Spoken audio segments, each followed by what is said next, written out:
Welcome to the Free Library of Philadelphia.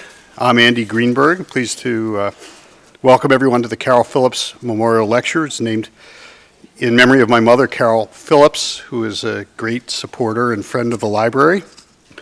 As many of you know, the Free Library is dedicated to advancing literacy, guiding learning, and inspiring curiosity, from its award-winning author event series to its thought-provoking programs.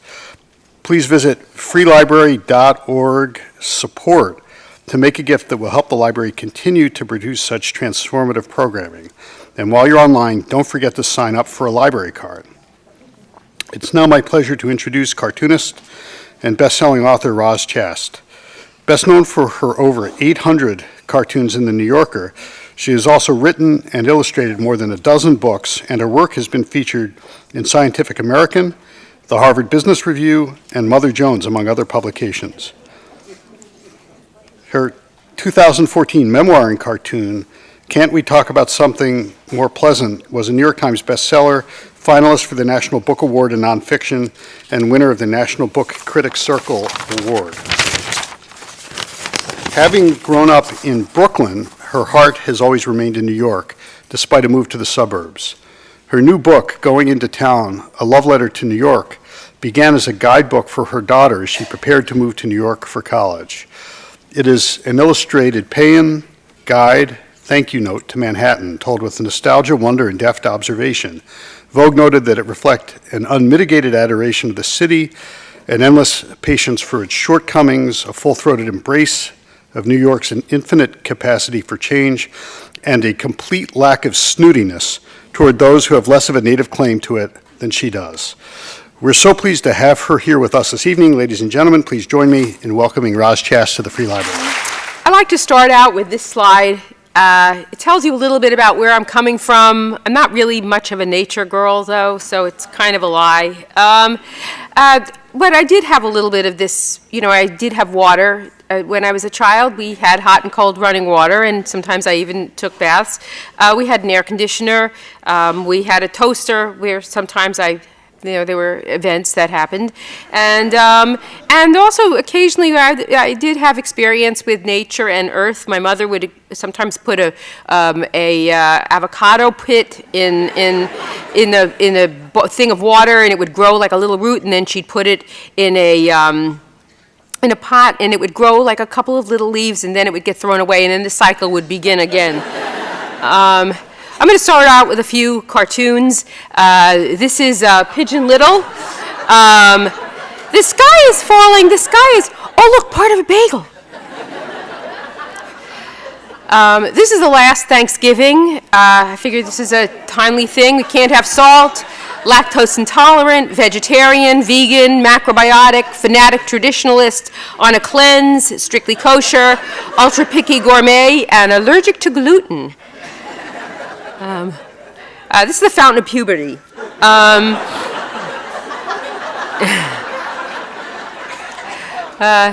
This is when moms dance. If you've ever been a teenager or have ever had teenagers, there's almost nothing more disgusting in the eyes of a teenager than the adult human body. And if you really want to gild that lily, just do a little dance. And one time, my daughter was in the living room. She was about 16 at the time. It was a while ago. You can tell there's a boombox. And she was listening to some hip-hop. And I just wanted to see if she was paying attention. So I kind of came out, and I was doing this little dance. And she looked up, and she actually said, "Mom, stop. You're hurting me." And I asked her if I could use it as a line, and she was okay with that. This, I think...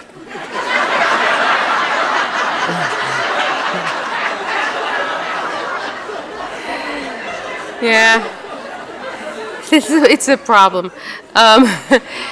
This is the not in the mood for human interaction line.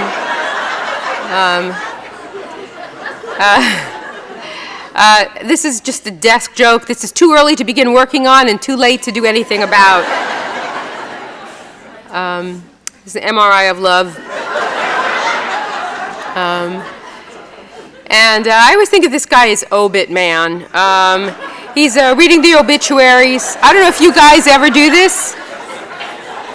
I I always check out, when they died, and I feel cheated if I don't know, like, how they died. And I hate it when somebody dies and they're like in their 60s and they say natural causes. It's like, what are you talking about? And this is just a kind of general declension. We have,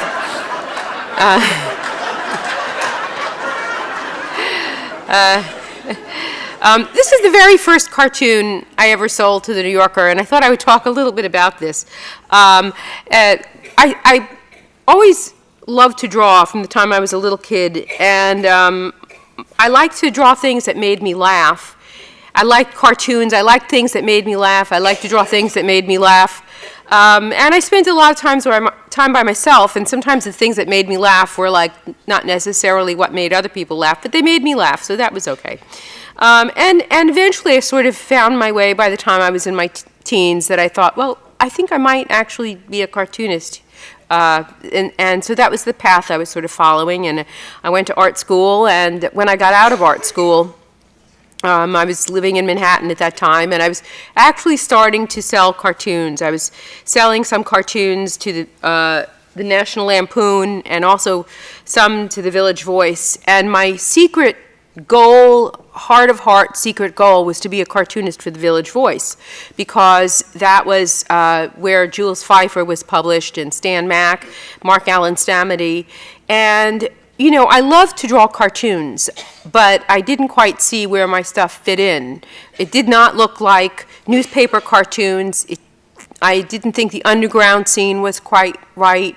Overground wasn't right. Underground wasn't right.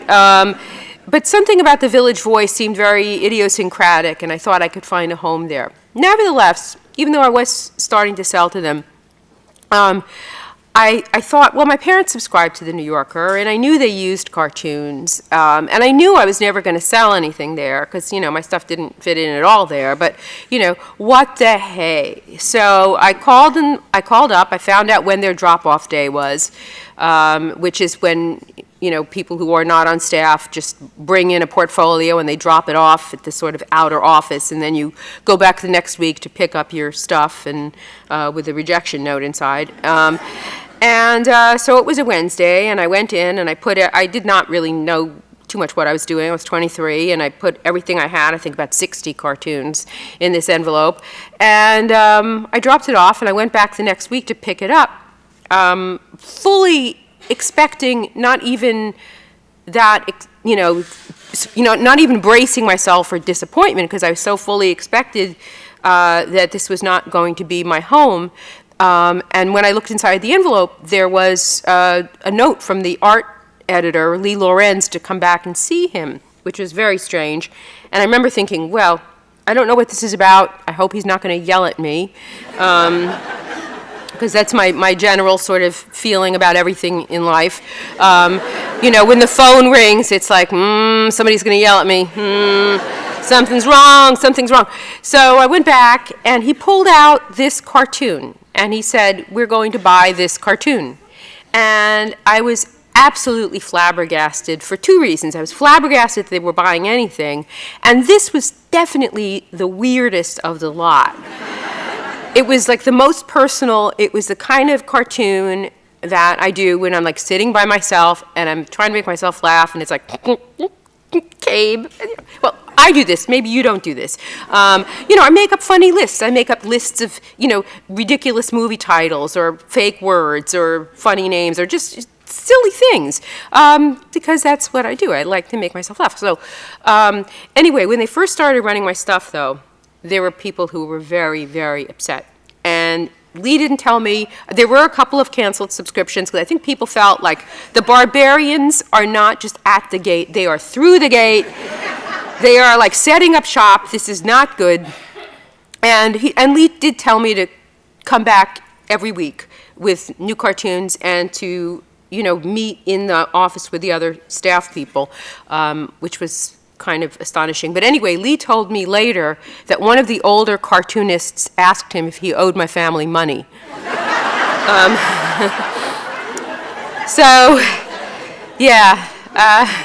This is another very early cartoon. I had a very,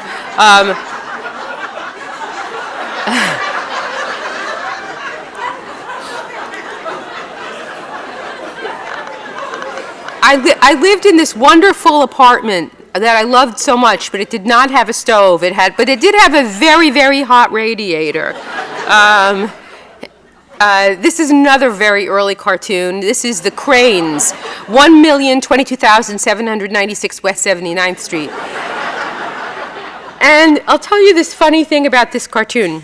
The reason why I like to include it, because, and I'll get into this a little bit later, the way it works is that we all submit, all the cartoonists, when we turn in our work for the week, it's called, for some reason, the batch. I don't know, it was called the batch when I started, it's still called the batch. You turn in your batch, and they're sketches. So there's like 6, 8, 10 sketches of cartoons, and if they buy a cartoon, you take the sketch and then you do a finish. And back in the day, you'd go in person, if you lived in the New York area, which I did, and Lee pulls this sketch out of this cartoon, and it's the same gag, but I have the flag on the side of the mailbox. It's attached to the door of the mailbox and sticking out perpendicularly. And he said, you know, we're buying this cartoon, but I have to ask you, what is that? And I said, oh, that's the handle that you open up the mailbox with. And I think then he realized I had never had a mailbox like this. I grew up in an apartment house, and then I went to college, you know, I never had one of these mailboxes. So he actually drew a mailbox on my sketch and explained the mechanics of the mailbox and what it was for and everything. And like I don't want to show off or anything, but I have one of these now. And like, I just flip up that flag like I've done it my whole life. It's, you know, amazing. I don't need any help. I just do it myself. This is the freelance life. That brings me, as I said, I'm going to talk a little bit about process. This is where I work. I work at home. It's my desk. You can see my brushes and all my stuff. Glue, scissors, whatever. There's about 40 of us on staff, 40 staff cartoonists. And we each do, as I said, this batch of cartoons every week, which we submit. I usually submit between 6 and 8 drawings. Some people do more, some people do less. And then some people bring them in person. I think back in the day, maybe some people faxed. I send mine through cyberspace. This is a photo of cartoons going through cyberspace. And then they go to an art meeting. And you have to do a little bit of math here, which is a challenge for me, but I'll try to keep it like round numbers. So you have 40 cartoonists. Let's say we each submit 10 cartoons. That's 400. And then at least another 400 come in over the transom. So from like non-staff people. So you have something like 800 at least cartoons every week that have to be winnowed down. They buy about 20 to 25 a week. So these original 800 cartoons get winnowed down to about 100, which go to an art meeting. And I have never been to this art meeting, but I imagine it looks a lot like this. And it really is mostly this, which is why if somebody, you know, asks me, you know, my kid or I want to, or my niece or nephew, they want to do this, what's your advice? I say, well, if they can do anything else, they should probably do that thing. Because really it's mostly rejection. You have to really want to do this. And my rejects, I put them, and now the file cabinets are full, they're piled up on top. And I do sometimes resubmit them. I get asked that question a lot, and there's nothing weird about that. I mean, resubmissions, it's part of the process of, because sometimes they reject a cartoon that I really like, and I'll take the opportunity maybe a couple months later or a year later to, you know, change it, to look at it again, say, can I make it better? Can I make it funnier? Can I change up the words or take something out, or just, because I believe, you know, after submitting it 4 or 5 times, I might retire it. But, I don't want them to, call me up and be mad at me. My greatest fear of all. But if I believe in something, I'll resubmit it. And sometimes they do buy it because, it could be that week they're not in the mood for a joke about, like, shoes or something. You don't know. Anyway, I'm going to show a few more cartoons. This is Urban Trail Mix.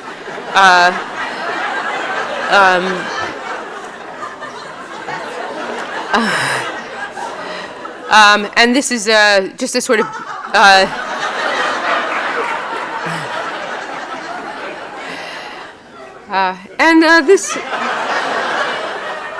This is, I do like death jokes. I guess there's really nothing sort of more horrible or more funny, which brings me to the next topic.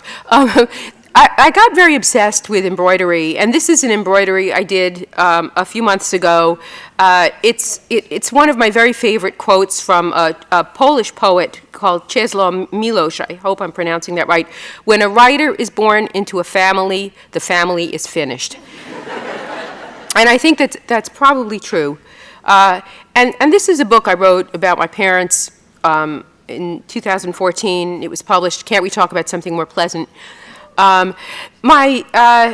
about, thanks.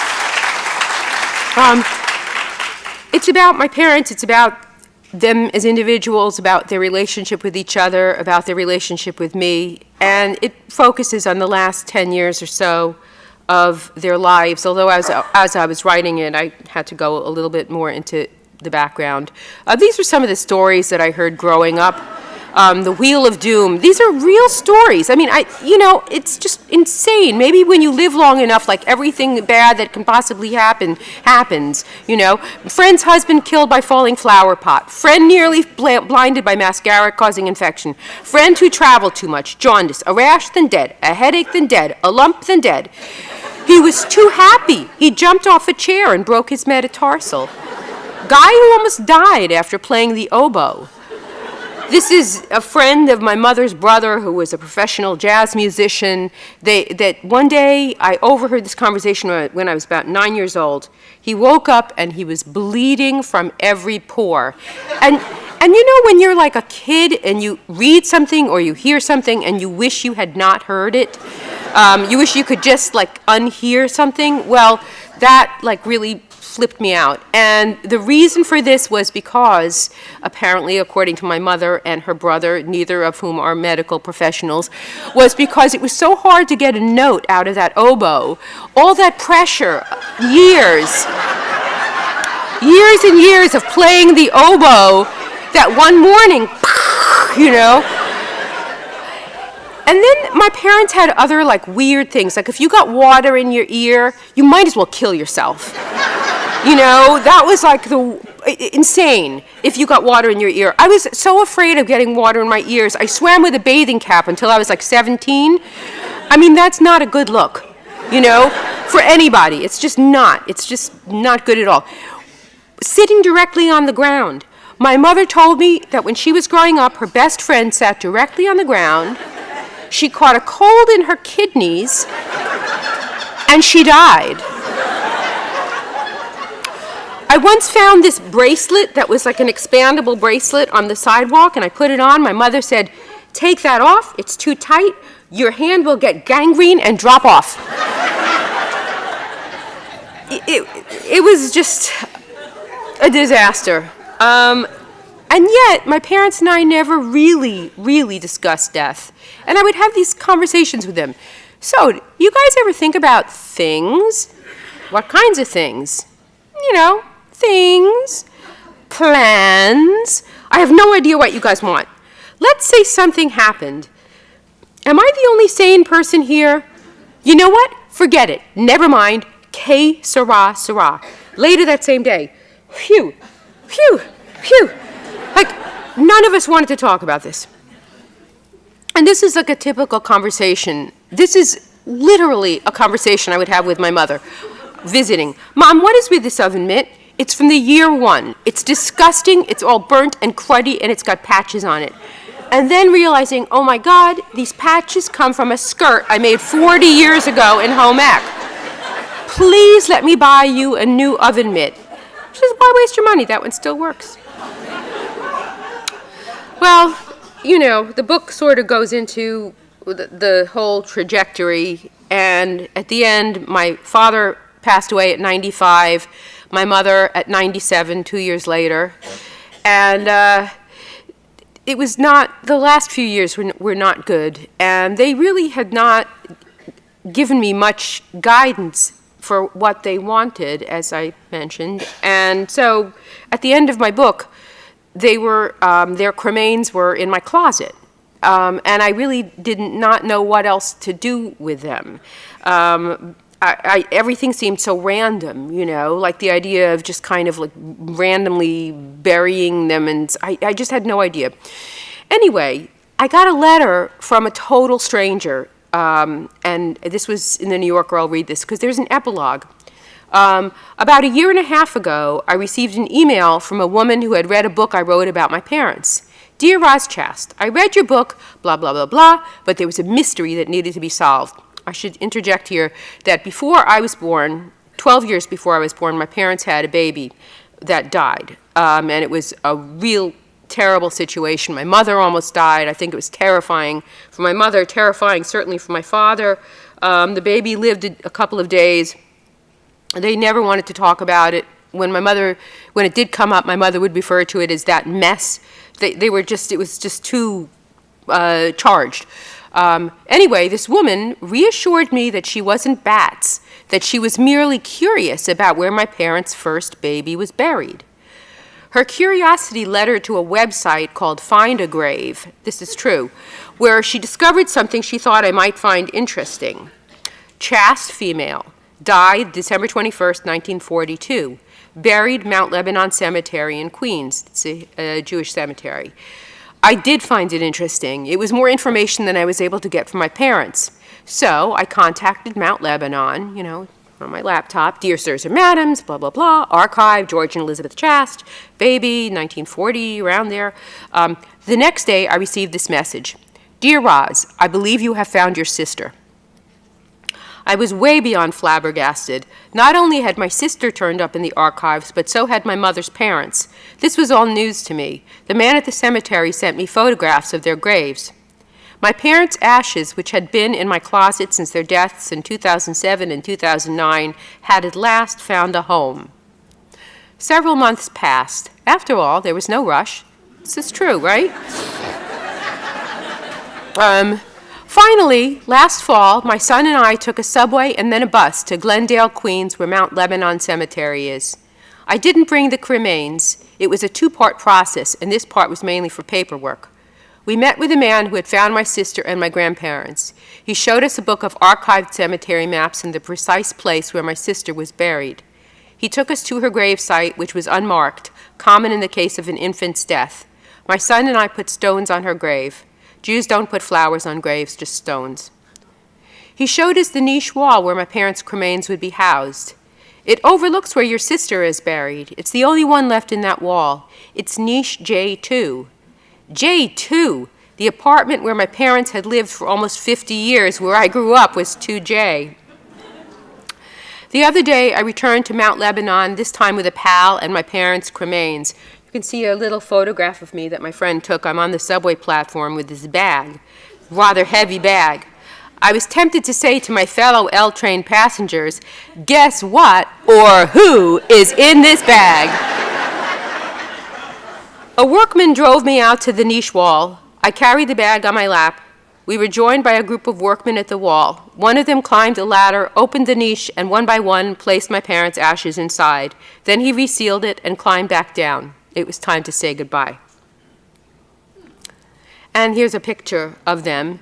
One thing about this picture that gets me is that it's about 1960, but my parents are dressed like it's 1938. And I think that this is like the last time they actually like looked and saw what other people were wearing. It's really, I mean, this is how they dressed. They were very old-fashioned. And this is a picture of me. I am not 40 years old in this picture. I'm 11. I'm in Brooklyn. I do not speak much English. I come off boat. I don't know what boat.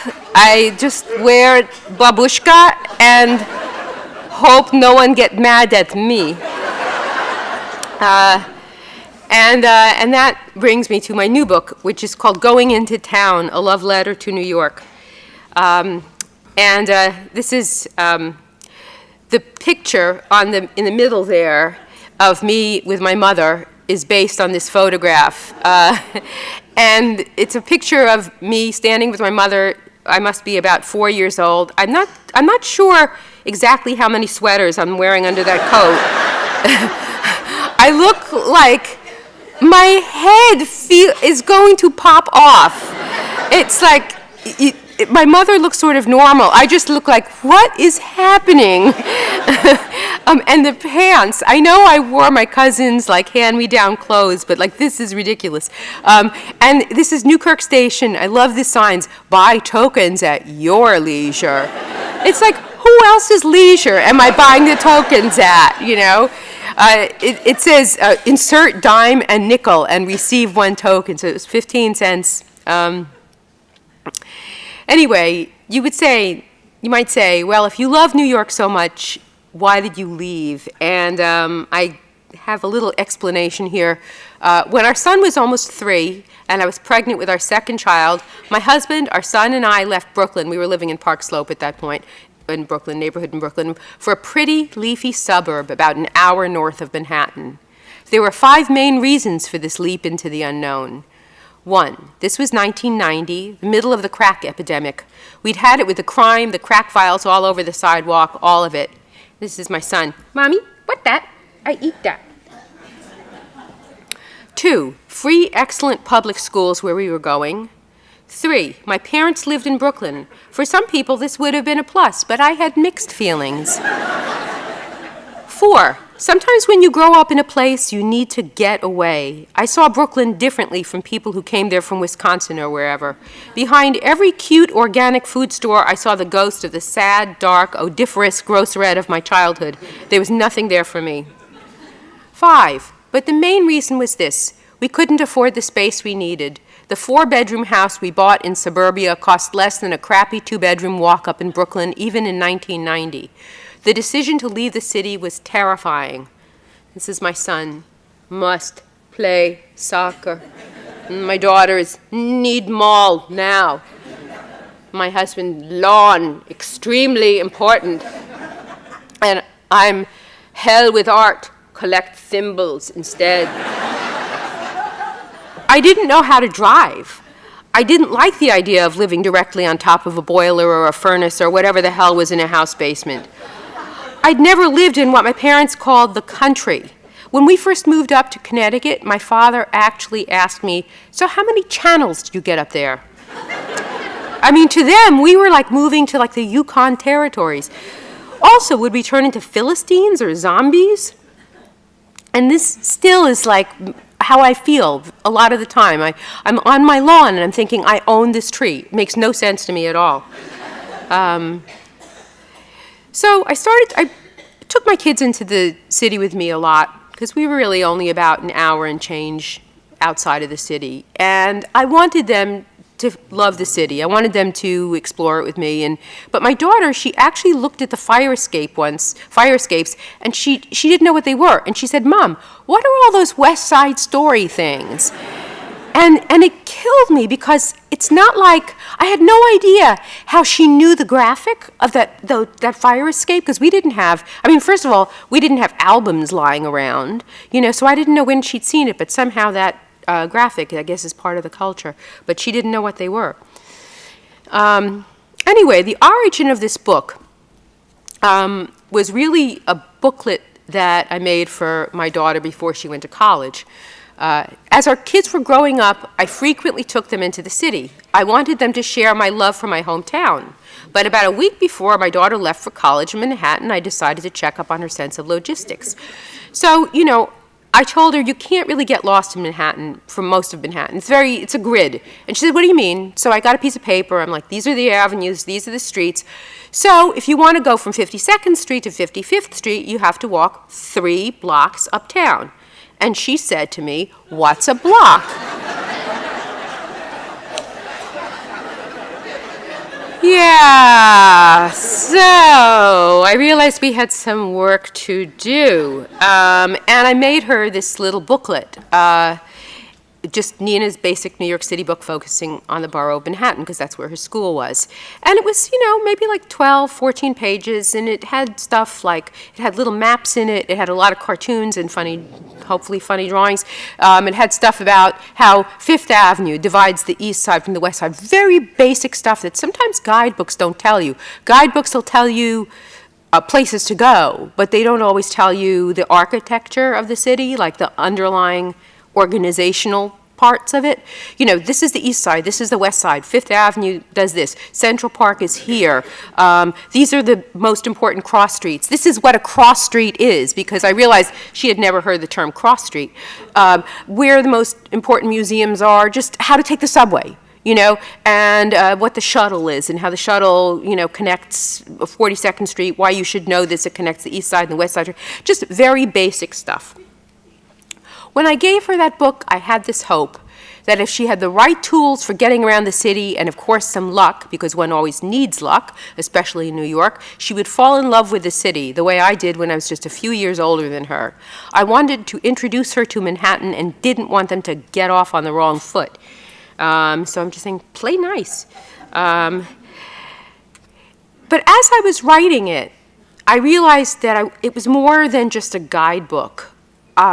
It was also my own personal, I want you to know this because I love this city so much, and these are the things that I love about it. And some of the things are kind of weird, like I actually love this idea, even though it's disturbing. The sidewalk in New York is like a thin shell covering a vast honeycomb of pipes and tunnels. The ground under which you are walking has been almost completely excavated. It is best if you don't think about this. It is just crazy. If you've ever seen a cross-section, it just, I've seen like little subway things here, but when you're in the subway in New York and you're like 4 stories down and you realize this was built like 100 years ago, it can be a little disconcerting. For some reason, I've always preferred cities to nature. I am interested in the person made. I like to watch and eavesdrop on people, and I really like density of visual information.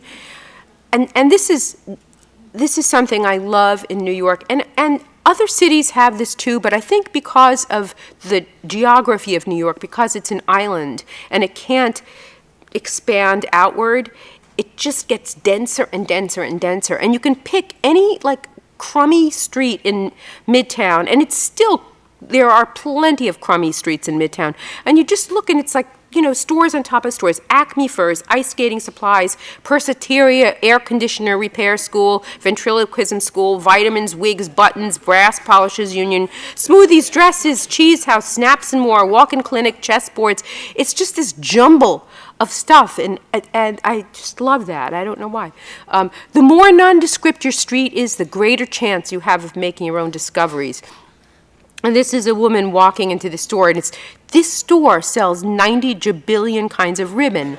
And I don't even want ribbon, I just like that it's there. I like being able to walk in and it's like, here is this ribbon that for some reason has little lanterns sewn onto it, that dangle down every 6 inches. What would I do with this? Would I put it on the bottom of a skirt? No. But I love that somebody made it and somebody is selling it, and obviously somebody is doing something with it.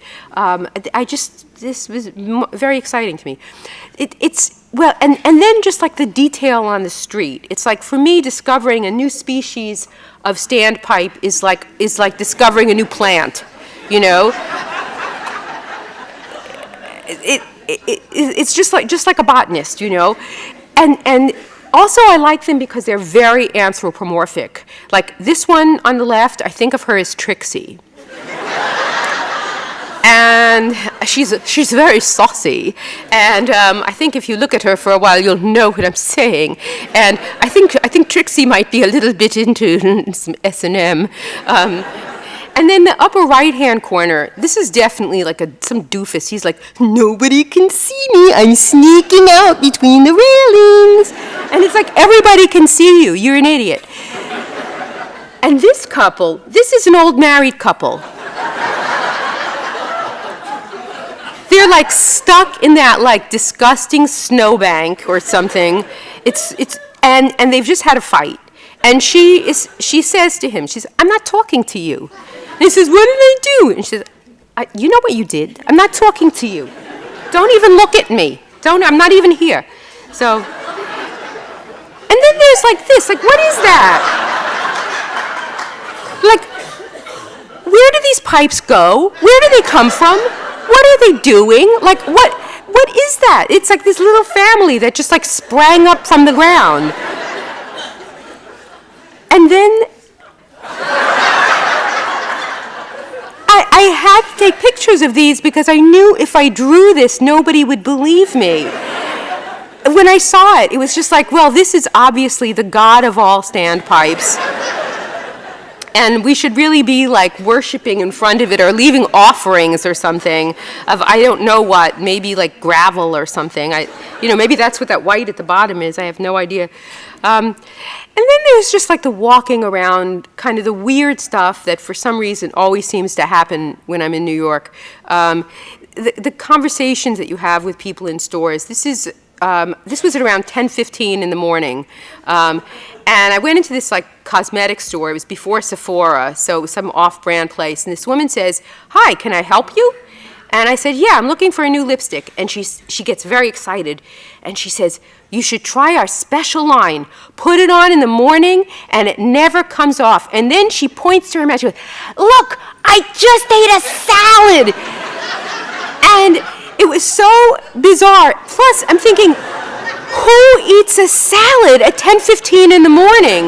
Like, I have never heard of such a thing.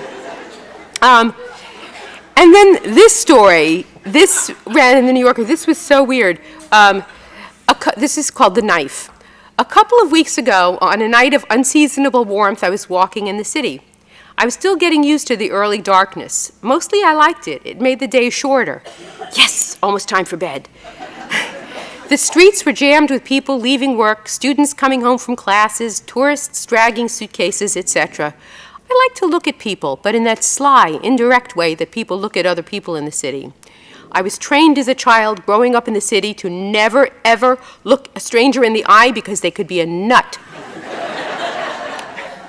I look away, I look at a building, another glance at the person, at a parking meter, at the ground, back at the person.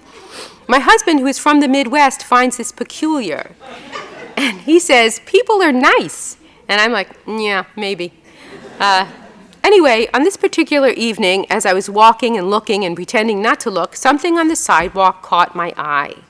It was a large chef's knife, sheathed in white cardboard. It looked as if it had been newly purchased and accidentally dropped. I picked it up and put it in my bag. Not every day one finds a chef's knife, I thought. And then I completely forgot about it. I kept walking. I wasn't tired, and the city was filled with wonderful distractions. I met my daughter for dinner at an Italian restaurant. We ate and drank and yacked for a long time. It was such a nice night that after dinner we started walking uptown. I just had a brainstorm. Let's go to the top of the Empire State Building. And she says, okay. I hadn't been up there in 30 years. My daughter had never been. Sometimes it's actually fun to do a touristy thing. And there certainly had been some changes since then, because there's security, and I completely, didn't know that. Where you put your bag on the conveyor belt and it goes through the machine. And suddenly there's all these guards standing around, and one of them says to me, "Ma'am, do you have a knife in your bag?" And I'm like, well, there's a teeny tiny one on my Swiss Army keychain. And he pulls out this chef's knife. And then, like, as I've said many times tonight, like, I don't like it when people are mad at me. So, like, I get, like, kind of yucky. And it's like, well, you see, I was walking along. I found it on the sidewalk and forgot about it. And my daughter and I, we had dinner and we blah, blah, blah, blah, blah, blah, blah. And here we are. They believed me, but they confiscated the knife and said I could reclaim it when we came back down from the observation deck. I never bothered. Out of the ether it came, back into the ether it went. And I have a section in the book also about going to museums. My favorite museum in the world is the Metropolitan Museum of Art, I think because it is just endless. You can never come to the end of that museum. I've been there so many times, and I will always see something I've never seen before. But I like to, make up stories for some of the paintings. This is my favorite period of art, is the very early Renaissance, when some of the rules of perspective were in place, but not all of them. And you get things like, well, we think that house is pretty good. I think it's good. And the guy knows, like, it's not right. But, it's pretty good. It's pretty good. So now here's the story. It's like, oh, wise men, forgive me for making your house levitate. And he says, perhaps you didn't mean to, but still you must be punished. And they're all like, yeah, goody. And then this painting, I think of this as put something on. Put this on. You can't go around naked. No. Put it on. No. Put it on, damn it. Bite me. And look at their faces. It's so great. Or you can get fashion tips. Next time you get your hair cut, ask for a Zazera.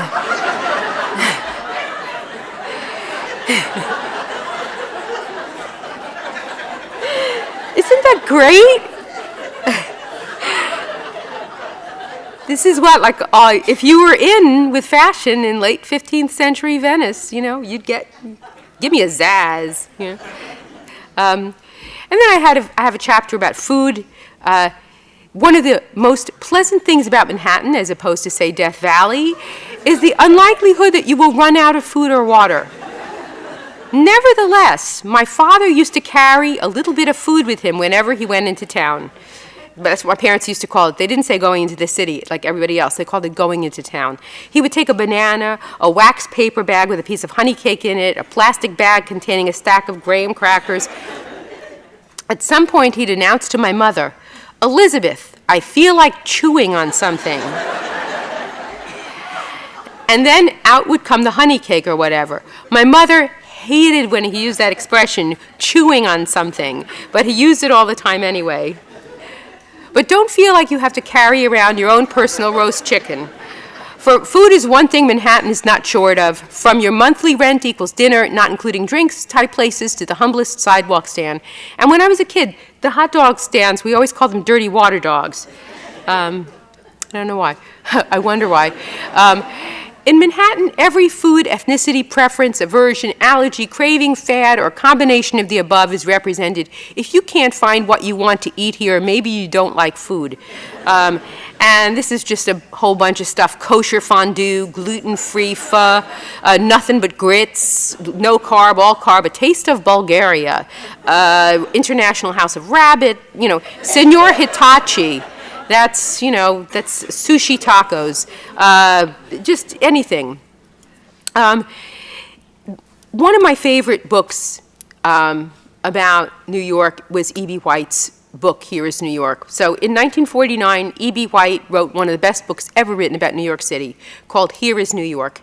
In it, he wrote that there were essentially three New Yorks. First, there was the New York of the person who was born here, who takes the city for granted and accepts its size and its turbulence as natural and inevitable.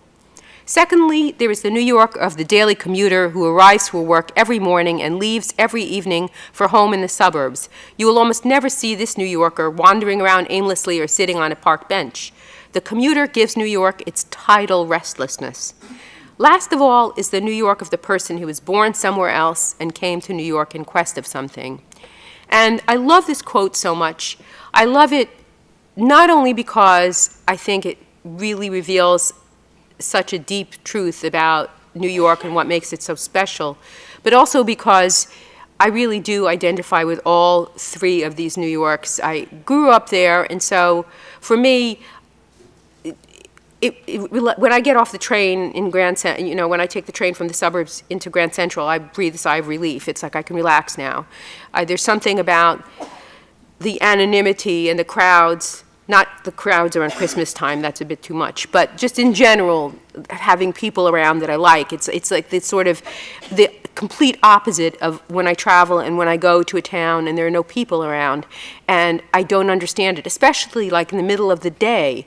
It's, I'll be in some Phoenix or something, and it's the middle of town, and it's like 2 in the afternoon, and there's like nobody on the street, and I think, did a zombie apocalypse happen? Like, where is everybody? I don't understand this. Like, where's all the people just kind of walking around, buying ribbon or whatever? And then, of course, the commuter. I mean, I've never commuted on a daily basis, but I do know what the commuter train is about. I've taken it all the time because I have driven into New York once. I will never do that again. And the last thing is the Quest group. And for me, Manhattan and Brooklyn are both New York, but especially my era of Brooklyn, I know there's a lot of young people who live in Brooklyn now, and there's parts of it that are very different from when I grew up. But when I grew up, Manhattan, for me, was the shining city on the hill, as it was for a lot of people. Brooklyn was very provincial. Not only did a lot of people in Brooklyn never go into Manhattan, but most of them never left their own neighborhoods. You were like, your neighborhood was like this little world, and you knew where the edges were. The boundaries were often ethnic, and you just did not wander out of your little boundary. And Manhattan was a very different world. I started going in by myself when I was around 14. I started going to the Art Students League on, I think it was the first Saturday of every month, and that was really my introduction to a whole other New York. And it was really, when I got out of college and I moved to New York, it was the first time in my life I ever thought, well, maybe my life won't turn out to be this complete disaster that I always thought that, by the time I finished, high school and then went to college, and I just thought, this will not do. This is just not good. And Manhattan was the first place I felt like, actually, maybe there is hope. The book is not only a guide and a love letter, it's also a thank you letter. Anyway, here's a few more cartoons. This is Nancy Drew, The Later Years. Nancy Drew and the Missing House Keys. Nancy Drew and the Mystery of the 8 Pounds. How did I gain 8 pounds? I eat nothing. Nancy Drew and the Secret of the Computer. You and I are going to be great friends. This is Dousing for Coffee. This is The Vain But Realistic Queen. Mirror, mirror on the wall, who, if she lost 10 pounds and had her eyes and her neck done and had the right haircut, could, in her age group, be the fairest one of all?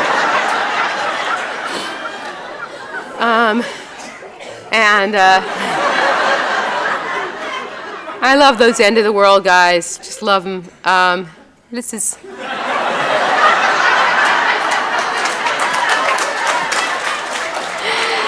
Yeah. And I think we're going to finish up with this little film. I did a mural for the Museum of the City of New York, and it was really crazy. It was the kind of thing where somebody mentions this to you and it's way in the future, so you say, sure, that'll work, and then it comes time to do it and you say, oh, no, no, no, no. So this was all done over the period about 3 days, about 6 hours a day. And it was very big. You'll see from a couple of shots how big it was.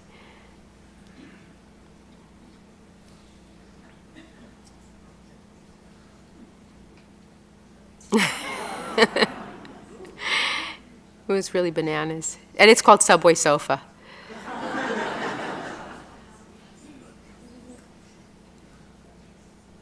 That's it.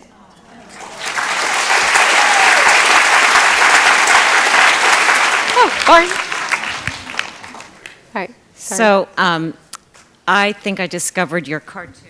Oh. when I was about 19, and I carried one in particular in my wallet for years and years until it disintegrated. And then I later met somebody as I was pulling out some cash from my wallet, and he said, "What's that?" And I said, "Well, it's the voice of Binky." And he said, "I have the voice of Binky in my wallet." And then, I later. And then did you marry him and have lots of little Binkies? And then I later came to meet two more people that carried the voice of Binky in their wallets. That's so weird. I just wanted to let you know that, I mean, we all kind of live by the voice of Binky. Good. So I'm an old Brooklynite, and I'm just wondering, have you gone back? I've gone back a lot. You know, Actually. and how does that feel to you? Well, Brooklyn is, it's different now, you know. I'm not just Brooklyn's different, but I'm different. And I'm exploring it a lot, not just my neighborhood, but it's just so big and really interesting. I mean, there's just so many neighborhoods that you don't really hear much about, you know, not talking about like Williamsburg or something like that, and the place where, you know, fancy restaurants open up, but, you know, neighborhoods like Mill Basin and Flatlands, you know, just Gerritsen Beach, these crazy places that are Brooklyn, but they're just so far off the map. You've got to take like a subway and then a bus. It's crazy. In a documentary on New Yorker cartoonists, at one point you got to a reception which was full of people who were A, much taller than you, and B, male. Is that world a man's world? And does it matter to you, or are you just off with your pencil and it only matters for an hour a week? I don't go in person anymore. I haven't done that in a long time. Yeah, it was when I started, it was predominantly male. There were just a couple of us gals there. But there are more women now, for sure. And our editor, cartoon editor, is Emma Allen, who's female. But I really don't think about it that much. I mean, I have a lot of other issues that I'm anxious about. So. I'm always curious, right after my husband does something stupid, you write a cartoon about it. So, whatever do you mean? Wait. And I have been reading The New Yorker since I was 12 years old, which is before God. But anyway, and it's just interesting. Well, I'll open up the new issue and I just type him a note and it says, page 37, like I said. And I just don't know, how do you do that? That's funny. Yeah. My husband never makes mistakes. I was wondering how you developed your style, or was it conscious? Did you decide that, oh, my humor's sort of like this, and I want my cartoons to sort of match my humor, or did it just happen? Like, what was the process? Style is a very interesting thing. I think people come to their styles in very different ways. For me, I think of style a lot like handwriting. It's like how any kind of style, like your style of like how you present yourself, how you dress, or your handwriting, or the way you speak, or some of it is, you know, your natural inclination, and some of it is seeing something that, like, I mean, I've told this story before of being in first grade, and I knew from the time I was like 3 that I loved to draw, and so I always did, you know, draw. But I remember being in first grade, and I always drew people with their feet like this, you know, because I didn't know how to, and there was this little, you know, out like that, like Charlie Chaplin, you know, and there was this little girl in my class, I still remember her name was Elise, and she drew the feet like rectangles, like sticking out. She had like a perspective thing going, and I kind of studied that for a while, and I took it. So I think it's a combination of you know, your natural inclination and then sort of like, I'll do that. You know, that's better than what I did. All right, I'm questioning myself now, but because it's a lot of years ago. The first of your cartoons I ever saw was a dog's magazine with, the thing I remember best is Pleasantly Putrid or Dangerously Rotten for things found under the sofa. And I wanted to know if you have pets, and are they as good for material as children and spouses? Children and spouses, I think, are better because they talk. And I have birds, though, and they're really interesting, but I don't have that many cartoons really about them. I think people are better. They do dumber things. What did your parents think of your drawing? You started at 3. I think that they were just glad that I was doing something that I probably wouldn't die from. I mean, the main lessons growing up for me were like, don't die, don't get hurt, don't play too much with other children because they have impetigo and other things. Do well in school, be quiet, don't make a lot of noise. Because we lived in an apartment, and also they were older and kind of cranky, and they were busy. And so I think that, they thought that eventually I'd be an art teacher. And I allowed them to keep that illusion as long as possible. So, yeah, they were very proud. I mean, they subscribed to The New Yorker. I think we had very different senses of humor because they kind of came from this tradition. I often think about this. They told jokes, these like set pieces, and they would often have these dinners where these other Brooklyn school teachers would come to dinner at the apartment, and they would sit around and they would tell jokes like, oh, I have a new one, Sammy goes to the doctor, blah blah blah blah blah blah blah. The doctor says, boom, punchline, and then everybody would laugh, and then, oh, that reminds me, but I can't think of the last time I went to a dinner party and people told jokes like that, So it was different. I want to say, first of all, your cartoons helped me and my mom discover that we have the same exact sense of humor. And secondly, I wanted to ask what your favorite room in the Metropolitan Museum of Art is and why. I'm not sure what the number is, but my favorite room is the one that has a lot of early Italian Renaissance paintings, like Fra Angelico and like that pink floating house, and with those little detailed landscapes. I think partly because they suggest stories to me, but also because visually I like a lot of detail, and I like flatness, and I like colors, and also I like the way that era, you could see that they had some of the information. They weren't like all perfect yet. They were like on their way to some sort of perfection that would come later. But there's just parts that like aren't quite right, like that pink floating house, and I just, that gets me, I don't know, that's my favorite room. It has a bunch of that stuff. How does your daughter feel about Manhattan? She doesn't live there. She lives in Maine. But my son, yeah, a little different. But my son lives in Manhattan, and he loves it. And he actually once told me, it was almost kind of like, he just said, Mom, I don't know, I'm just like kind of really happy here. And he was almost like surprised and kind of like, I don't know, I have to admit it, I kind of like it here. So, yeah. Anyway, thank you very much.